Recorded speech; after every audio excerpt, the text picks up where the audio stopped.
Okay, so what are we going to call this thing? Resolving conflict can work, or it can suck. Talking about like when you're in conflict with somebody else. Or it can be a nuclear warhead. That's too abstract. It's too abstract. It's like a bomb.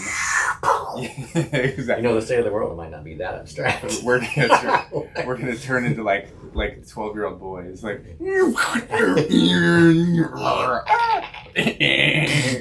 That's more like it. Exactly, yeah. It's closer.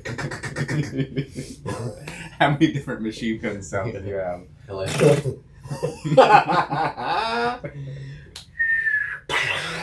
Exactly. Yeah.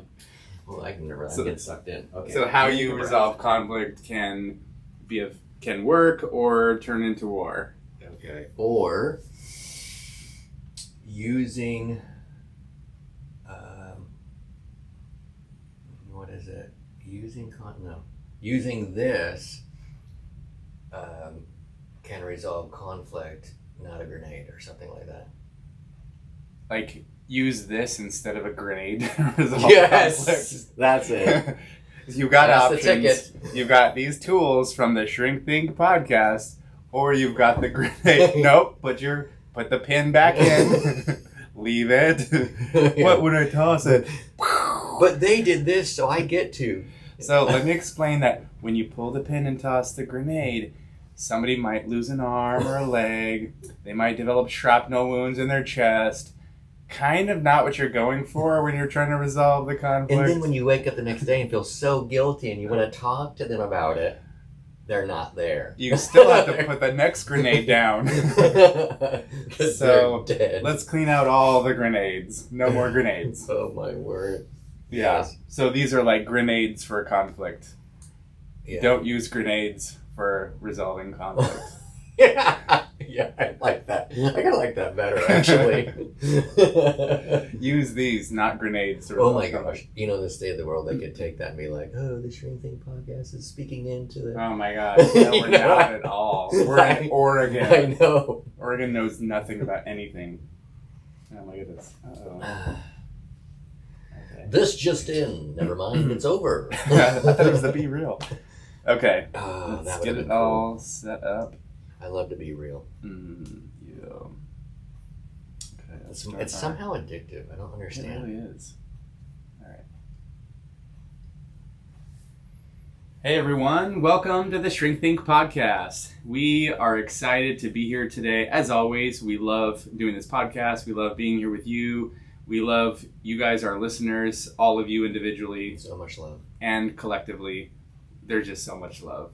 So thanks for being here today. We've got a great topic that we were just trying to kind of like name, I guess, before we started recording. If you're watching on YouTube, then you've already seen it. If you have not watched on YouTube, our YouTube channel, head over there. You'll get some kind of behind the scenes pre-cut stuff. But we're talking about resolving conflict or having communication issues with somebody else, whether it's a coworker, a friend, a family member, a partner, something like that. And the kinds of things that a lot of people do in those conflicts are actually counterproductive, right? And if you're listening and this is you, you already know that. Or if you were like, no, I don't, it's them. This is your indication that this podcast is for you. It's for you. If you can see my shirt I'm wearing, it literally says, you are the biggest problem in your life. Which you can get at shrinkthink.com/swag. Yes. And if you think that saying applies to everyone else and not you, you need to look at it in the mirror and read it out loud. And then look at yourself in the mirror when you're reading it to yourself. Me, I am? Yes, I am. It could be like, me, because it's backwards. We're trying to sell the products. Confuse our audience here. So anyway, you are the biggest problem in your own life. You have some communication issues that we want to help you resolve because in reality, you want to use the right tools to resolve conflict, not grenades. Grenades blow things up. They make things worse. They cause damage. Don't do that. Yeah. I think, part of this too is that some of what we're going to talk about today is the way that you understand your own self is actually a contributor to the conflict. So in some cases it could be that we're just kind of explaining how to be able to communicate inside of a situation that feels hard for you, meaning that there might not be a conflict itself. It might actually be that you are avoiding conversation because of how you feel, because you don't want to have the conflict. Or you could be feeling what's going on and thinking, I need this to stop, so I'm going to do this. So there really is both an internal and external issue going on. It's the stuff going on inside of the room as far as the communication, and it's also how you are experiencing it at the same time. And people do not navigate that well.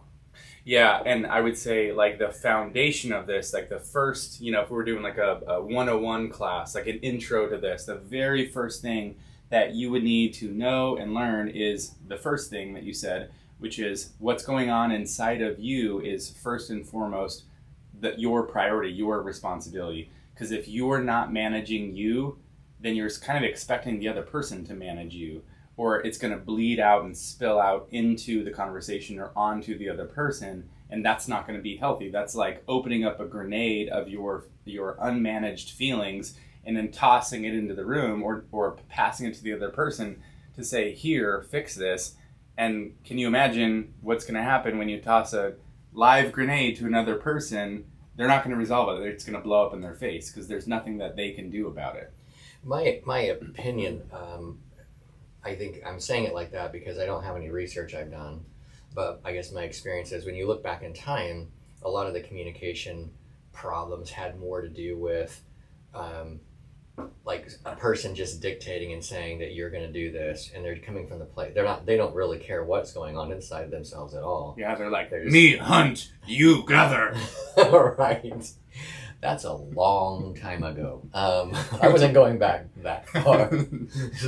So anyway, but now we've got to the place where people, I think, have realized that what goes on internally does matter. But then the problem is they're going, oh, I'm experiencing this, which means you can't do all these things. You have to respect everything that's going on in me. Or it means that you caused it. I'm experiencing all these things. You can't do those things because you're making me feel this way, as though I have no responsibility or control over myself. I'm just this open vessel, and you're like pummeling me, and I'm like, you're doing this to me, and it's, like that's... You probably need to watch YouTube to see what just happened. I'm just saying. Probably. Be ashamed. I'm just kidding. That's going on our next t-shirt. Be ashamed. Be very ashamed. But in all seriousness, we want to use the communication tools instead of, like just having feelings or blame or just, I don't know, like moving towards solving problems. Like those kinds of things don't actually resolve conflict. Or repairing the relationship. Exactly, because that's what we're going to get to. Ultimately, that a part of couples counseling, that's a really big difference that we have to communicate to people is content versus process. Content means the stuff that we're talking about, the actual issue itself. It's, does the toilet paper go this way or that way? That's obviously one way, by the way. Right. Or the toothpaste, or the trash, or the dishes. It's not about those things. That's the content, because it's more about the process, about like, are we listening to each other? Are we feeling heard? Are we understanding one another? Are we saying what we mean? Are we staying connected or connecting through it? Are we making the space safe for one another to talk and to be vulnerable and to share? That process-oriented stuff is more of a priority and more important in a serious conflict than the content.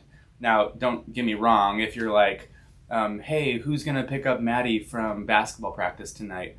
Well, I just want to make sure that you feel safe first. Like, that's not that doesn't need to happen. I'll be in a car. Yes. You're like, never mind. By the way, this is not what it's like being married to a therapist. It's like, I need to get some more groceries. Is there anything you need me to pick up? I hear you that you're going to the grocery store because you love me and you're caring for our family. No, I just need to know if there's anything. Never mind. Eggs? Yeah, just do we need eggs? Content. That's the time for content. Process is for when there's conflict. So let me get this started here. One of the things I think that's really important to understand is that communication is going to direct where the focus is in the conversation.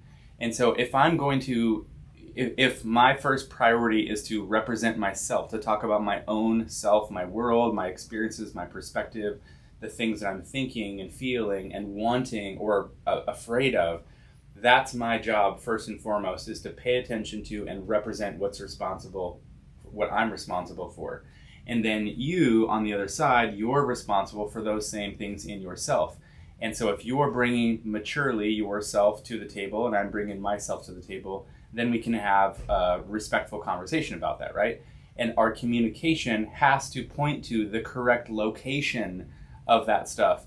So if I am saying, you need to do this, or you're doing this, or don't do this, then I'm pointing at the other person, and the focus of my communication now is on them. And it's about their behavior. It's about their behavior, or if you're saying something more personal, like, you always, or you're just so, or you're being this way, then you're actually also pointing the conversation onto their character, their personhood. And so, Nathan, if I'm saying this to you, because you're sitting across from me, if I'm saying you, how is that feeling to you on the other side? Well, my first way I'm going to go with that is defensive. And I don't mean defensive like that word is used and we automatically think like bad things about it. But think about that. You're going to have this inner lawyer come up and go like, go through the last 30 seconds of whatever you were saying or doing and be disagreeing with it. Like, no, I did not. Nope. And the thing that you're taking into account when you're doing that is your intent, all the motivation of why you did what you did. Right. And you're like, I'm not that type of person, so therefore I wouldn't say that. So nope, you're full of crap. Or it's a complete perspective misjudgment, right? Because I'm sitting over here making an accusation. I'm accusing you of something, and you're like, well, I didn't do that, because I'm reading into the behavior. I'm saying like, you don't care about me, or you just, whatever. And it's like, well, maybe you were actually doing something else, right? You were doing something else, and I experienced that as hurtful or as, damaging or whatever. And so when I say you're hurting me or whatever, you're like, no, I'm not. I was trying to communicate with you or whatever. And it's like, it becomes this kind of false accusation. And that's where you get into the weeds, the back and forth of like, we're not even talking about what's really real. So when you get out your grenade. Right. Not good. I'm going to do way more sound. I'm leaving it alone. We're going to get a soundboard. You're probably going to get a soundboard. Yes, I am. Stay tuned on the next episode. Nathan's introduces his soundboard. Get in the chopper! So instead of the grenade of like these you statements, we want to use I statements, right? Because we're going to put the focus on myself. I want to talk about me, and you need to talk about you. And that's the way that we can be seen and be heard. So instead of like, you did this or you're doing or whatever, it's helpful to say, there was a behavior, like when you said this or when that happened, I felt, right? And by the way, when you do this, it's going to feel robotic. It's going to feel formulaic. Couples always say that in our office, and that's okay. That's okay, because as you're learning a new skill, it's going to feel clunky. It's going to feel inauthentic at first, but you're trying to learn a new way of doing things that will actually lead to the positive things, meaning like you're putting the pin back in the grenade, you're putting the grenade on the shelf, you're closing the door and locking it so we can't get to the grenades, and then you're pulling out like a little teddy bear to give to the other person. You're like, oh, that's way better than the grenade. Oh my gosh. Well, and thinking about it, to break it down a little bit, is when you are making that statement, I felt, the reason why not the reason why it's helpful, but the reason why I'm thinking, we're both thinking, I think in terms of the grenade, is when we feel whatever we feel because of somebody doing or saying something, we look at the cupboard with the grenade. Like, well, where's the grenade at? And then you start reaching for it at that point. We're saying, okay, look, you can get through this without grabbing the grip. You can get through it without that feeling that you got where you got hurt, and you ultimately want to maintain the relationship, and you ultimately want them to care about how you experienced what they said or did. Which is the impact of it. You want them to care about the impact you experienced from what they did. Right. And you are in the relationship with this person that you are in because you assume they do care, right? And so if you focus everything on behavior, you don't even get the opportunity to trust it, because then it becomes spun out on like everything that's going on, and then the arguments over who did what. Well, I only did that because you did this. Like, okay. And so that's why it doesn't work. And honestly, and you guys are human beings that have been alive for a while. So you have this disruption, you throw grenades back and forth, days go by and you repair it, however you do. But the problem is that you're not actually maturing really very much that process. Yeah, we want to help you so that this doesn't happen again, or it gets less frequent, less intense, less damaging, and ultimately it just stops happening altogether. Right. So if you're a person, which probably you are, listening to this podcast, a lot of people are. Well, we have some dog listeners out there too. Dog listeners. Well, I'm assuming the personhood, I guess, right? It's so hard. I'm so hardly assuming. Anyway, that like is interested in personal growth. That's kind of what the whole point is, right? It's like, yeah, you can keep doing what you're doing and like falling around and getting shot up all the time with shrapnel. Right. Or you can, do it this way. So why don't you start us off, Aaron? It's like, or whatever. I'm not sure what you're so as we keep going, you said something about when you do this, I feel you're not actually starting with your intention. The other person, you're not leading with what were your intentions. You're identifying what was the thing that happened when this happened, right? When you did this or when you said this. And it can't be like when you were a jerk, right? Or when you were an idiot, or when you didn't care about me. It's when this descriptive behavior happened, when you put your hand on your head and, yelled that name at me, whatever. I felt.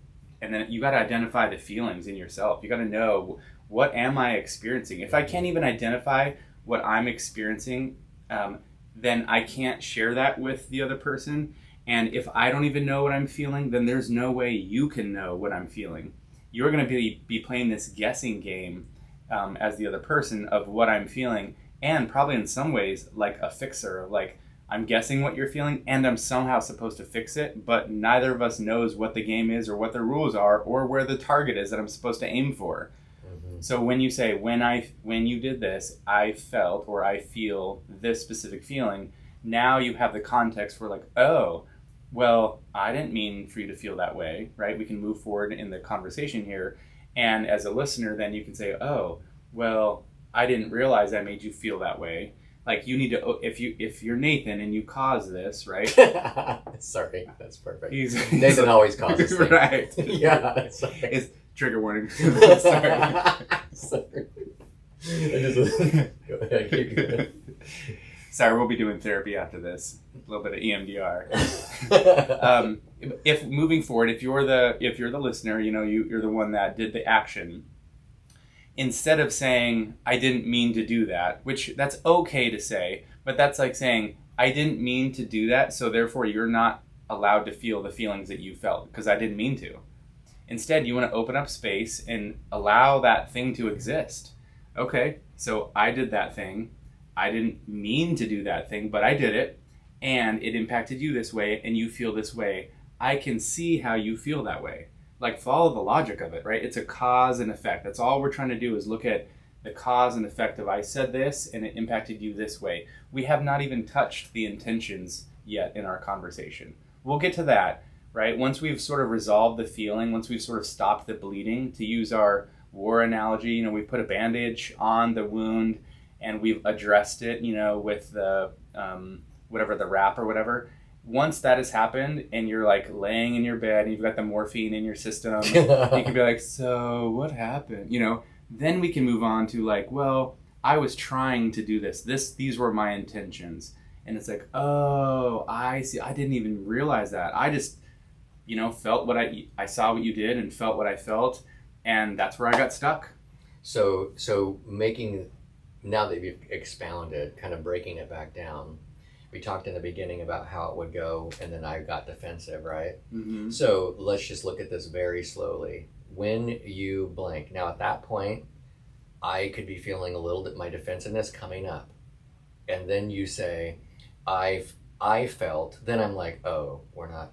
Now I move. Now I'm now focused not on what me type of thing. I'm focused on what you're experiencing, and then now you're explaining, whatever you felt, and then I'm trying to understand, like, well, I did do X, Y, Z.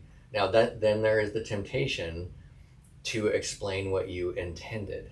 But the problem is that the feelings that are going on for the other person are actually not validated yet. So Right. they can't even hear what you're intending. Right, because what it feels like then to me is what your intentions are more important than the hurt that I'm feeling that Right. you caused.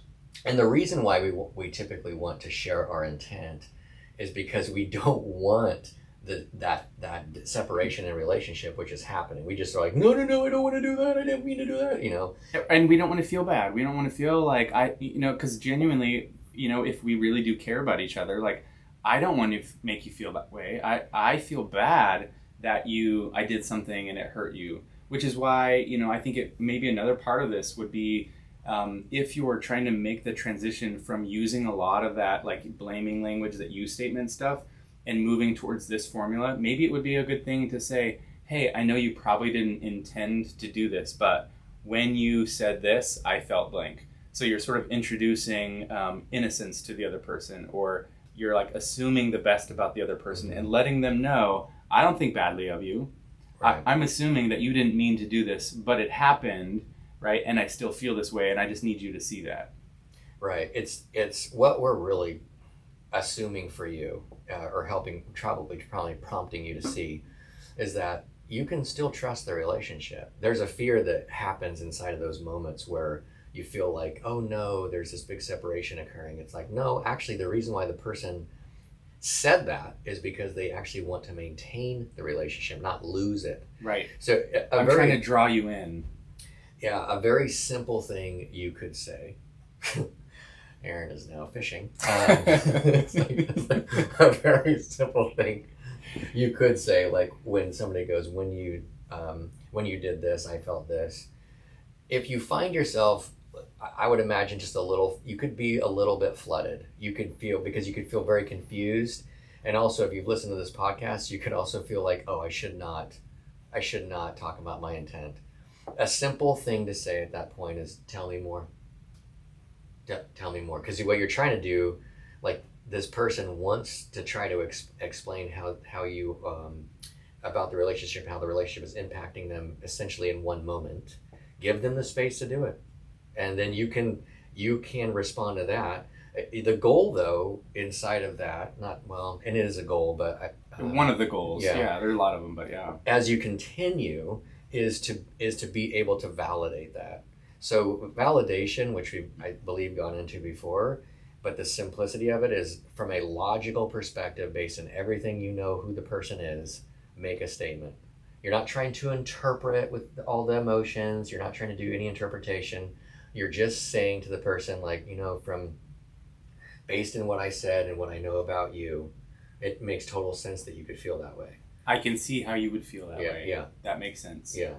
And then if there's more, if the person sometimes at that point will do one of two things. They'll either feel like you get it, and then they'll be ready for you to say something back, or they'll say more because you've done a good job validating, and then they'll realize, like, oh, there is more to this, and then they'll need to say more. Right. And if you haven't listened to our episode on remorse, I think that's another good piece of it too. Like, because once you do, like, acknowledge, like, oh, I can see how you felt this way, it's important to do an apology, like, I'm sorry I did that thing, or whatever. Take responsibility, and then allow remorse to come in and say, wow, I feel really badly that, I hurt you this way.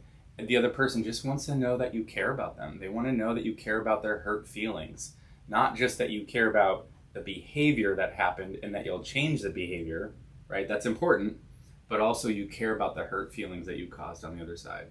Yeah, and as we close up, I I had this in my mind as we were starting this podcast, and it didn't really go this direction, but I do feel like there are kind of two ways that personalities are geared toward.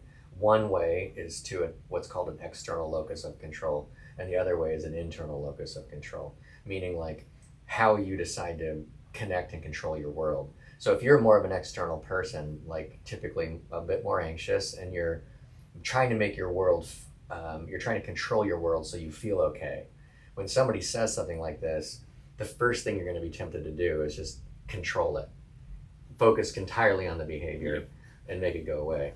If you're an internal person, you might not come across like you care about what's going on with the other person because you're inside yourself and you're staying there. You're not actually participating very much in what's actually being said because you're trying to like, you feel on fire inside and you're trying to like, your little firefighters, you're trying to put water on this stuff. So I'm only saying that to clue you in that if you already know that about yourself, those are kind of the ways that you might naturally have tendencies towards of how you're going to pull the grenades out in this conversation or in conflict. I'm not sure if there's anything else you want to add as we close out. No, I think that's great. Ultimately, the thing too is like when you do this, it will help slow things down, because it'll slow down the communication. It'll make it less rapid fire back and forth. And the hope too is that, if somebody says, when you do this, I felt this way, the hope is the other person doesn't retort with, well, when you did this, I felt this way. It's not a competition, right? It's, we want to see and be seen. The goal of conflict resolution is to see one another, to relate to one another, to remain connected or repair the connection, and then together resolve the conflict. And if somebody does do that, just let them know, I'm open to hearing your perspective. Are you open to hearing what I just said? Exactly. Simple. With that said, have a great day. Dude, that was really good. I think we should do another episode about maybe something about like more of the internal stuff that's happening, like the what did you say, like managing your stuff or keeping your like when you're getting flooded. Or the flooded, like how to, because people will say that a lot, like I'm flooded, what does that mean, how do I handle that? Because I think there's a piece of this too that's great to be able to do if I'm not flooded or if I'm regulated. Yeah, I'm trying to think of what more could be said about that. Not said. Mm-hmm. A lot of times when we do this, I'll like, it'll come up some subject and then I'll think like, that cannot go for 25 or 22 minutes. Like, and then we get into it and I'm like, oh crap, we have to stop. Oh crap, we have to stop. Right. Anyway. Okay, they changed this.